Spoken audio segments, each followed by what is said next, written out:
నమ్మకం కాబట్టి అందరికీ అదే చెప్తారు. ఇవాళ మేనిఫెస్టో రిలీజ్ చేసిన మేనిఫెస్టోకి బీజేపీ మద్దతు ఖచ్చితంగా ఉంటుందని కూడా వాళ్ళు చెప్తున్నటువంటి పరిస్థితి సార్. కేంద్రం ఎక్కడ ఉంది, ఎక్కడ పక్కన ఆయన అది తీసుకోవడానికి అంటరాని దాన్ని చూసినట్టు చూశాడు. పక్కన ఎవరో బీజేపీ నాయకుడు ఒక ఆయన ఉన్నాడు, అది ఇవ్వబోతే కూడా తీసుకోకుండా వద్దు నా చేతికి వద్దన్నాడు. మోడీ ఫోటో పెట్టలే, 14లో పెట్టారు. పోనీ తర్వాత మా మద్దతు ఉంది అన్నాడు, ఉందని వీళ్ళు ప్రకటించుకున్నారు.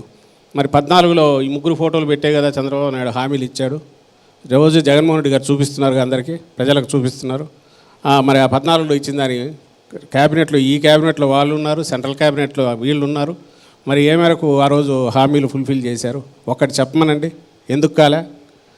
ఈరోజు ఫోటో కూడా పెట్టలే, కనీసం ఆ రోజన్నా ఫోటో పెట్టుకుని ఈయన ప్రింట్ చేయించుకున్నాడు. ఈరోజు అది కూడా మాకు సంబంధం లేదు, మాకు కాదు మీది అన్నారు. పక్కన నిలబడి అది పట్టుకోవడానికి కూడా ఒప్పుకోలే. దాన్ని అంటరాని దాని కింద పక్కన పెట్టేశారు బీజేపీ వాళ్ళు. ఇంకా అలాంటప్పుడు ఏముంటుంది వాళ్ళ నుంచి? వాళ్ళకు కూడా ఇది అర్థమైనట్టుంది. ఇది అర్థమైంది తెలుసు ఎవరికి. విమర్శని ఏ విధంగా తీసుకుంటూ ఉన్నారు? ఏంటి అసలు ఈ షాడో సీఎం వెనకాల కదా? ఎవరైనా నమ్ముతారా మాట? జగన్మోహన్ రెడ్డి గారి తెలిసిన తర్వాత అంటే ఆయన చేతల మనిషి, మాటల మనిషి కాదు. దాదాపు ఈ 10 ఏళ్లలో అంటే 11లో బై ఎలక్షన్ గెలిచారు, పార్టీ వచ్చింది. 8-9 ఏళ్లలోనే మా పవర్లోకి వచ్చాం.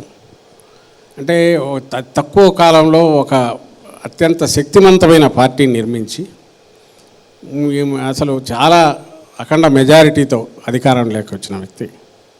అలాంటి వాళ్ళు కోటరీ మీదనో లేదా ఒకరి సలహాల మీదనో లేదంటే ఒకరు ఎట్లా చెప్తే అట్లా వినడము అనేది అది ఉంటుందని పక్కన క్రియేట్ చేసే విధంగా ప్రజలైతే అది నమ్ముతారని నేను అనుకోను.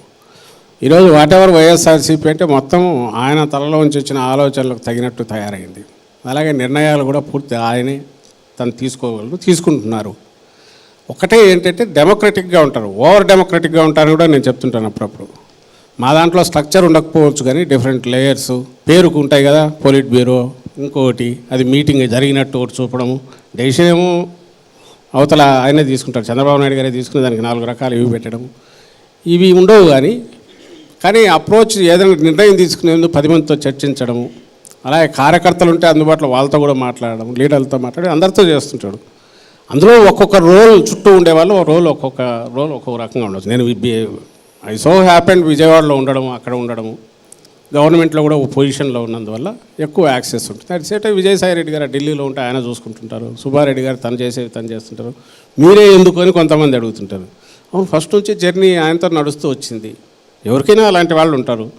అవి ఏ రకంగానూ పొలిటికల్ డెసిషన్స్కో వీటికి అడ్డం కానంతకాలం అవి పొలిటికల్ నిర్ణయాలకే కాకుండా పొలిటికల్ దానికి వచ్చిన దాని రియాక్ట్ వీటికి కూడా దాని ఫర్దర్ దాని పరిణామాలు కూడా కారణం ఉంటుంది. అందులో తప్పేముందో నాకు అర్థం కాదు. మీ సాన్నిహిత్యం ఉండడం వేరు, పొలిటికల్ డెసిషన్స్లో పాత్ర పోషించడం వేరు. ఆ రెండవ దానికి అసలు అవకాశం లేదు మా దగ్గర. జగన్మోహన్ రెడ్డిని గెలవాలంటే మంత్రులు కానీ ఎమ్మెల్యేలు కానీ మీ పర్మిషన్ తీసుకోవాలనే సిచ్యువేషన్ ఉందా సార్? అట్లా అసలు